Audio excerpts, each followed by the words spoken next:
દેશની આર્થિક રાજધાની મુંબઈ ટૂંક સમયમાં એક ભવિષ્યની હોસ્પિટલનો સાક્ષી બનશે, જે આરોગ્ય સંભાળનો ચહેરો બદલી નાખશે.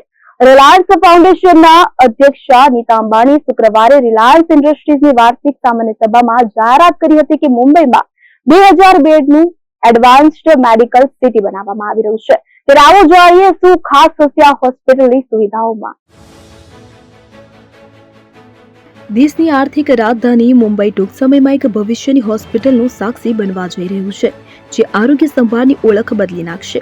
રિલાયન્સ ફાઉન્ડેશનના અધ્યક્ષ નીતા અંબાણીએ શુક્રવારે રિલાયન્સ ઇન્ડસ્ટ્રીઝની વાર્ષિક સામાન્ય સભામાં જાહેરાત કરી હતી કે મુંબઈમાં 2000 બેડનું એડવાન્સ્ડ મેડિકલ સિટી બનાવવામાં આવી રહ્યું છે. અને તેની ખાસ વાત એ છે કે તે માત્ર એક હોસ્પિટલ નહીં હોય, પરંતુ આર્ટિફિશિયલ ઇન્ટેલિજન્સ અને સૌથી આધુનિક તબીબી ટેકનોલોજીથી સજ્જ ડાયગ્નોસ્ટિક સિસ્ટમનો ઉપયોગ અહીં કરવામાં આવશે. વધુમાં નીતા અંબાણીએ જણાવ્યું હતું કે આ હોસ્પિટલનું ઉદ્દેશ્ય લોકોને સમયસર અને સચોટ નિદાન પૂરું પાડવાનું છે. AI સંચાલિત ડાયગ્નોસ્ટિક્સ માત્ર દર્દીઓની તપાસને ઝડપી બનાવશે નહીં, પરંતુ પ્રારંભિક તબક્કામાં ગંભીર રોગો શોધવામાં પણ મદદરૂપ સાબિત થઈ શકે.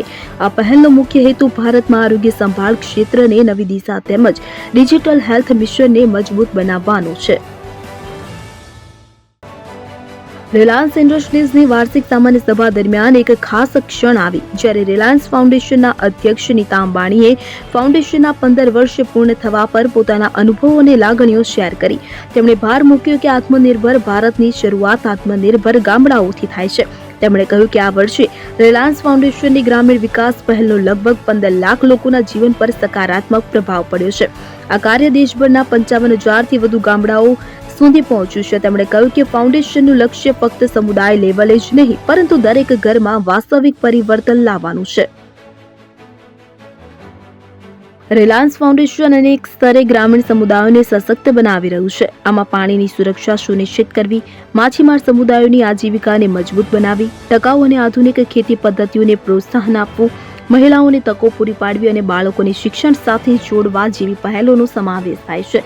વધુમાં તેમણે આંગણવાડી સુધારા કાર્યક્રમનો ખાસ ઉલ્લેખ કર્યો. તેમણે કહ્યું કે મહારાષ્ટ્ર અને તેલંગાણા સરકારના સંયુક્તથી અત્યાર સુધીમાં 1100થી વધુ આંગણવાડીઓને આધુનિક રમત આધારિત શિક્ષણ કેન્દ્રોમાં રૂપાંતરિત કરવામાં આવી છે. વધુમાં કહ્યું કે ફાઉન્ડેશનનો ઉદ્દેશ્ય આગામી વર્ષોમાં 1 કરોડથી વધુ બાળકોને વિશ્વસ્તરીય પ્રાથમિક શિક્ષણ પૂરું પાડવાનો છે. આંગણવાડી સુધારા અને આધુનિક શિક્ષણ પ્રણાલી આ દિશામાં મહત્વપૂર્ણ ભૂમિકા ભજવશે.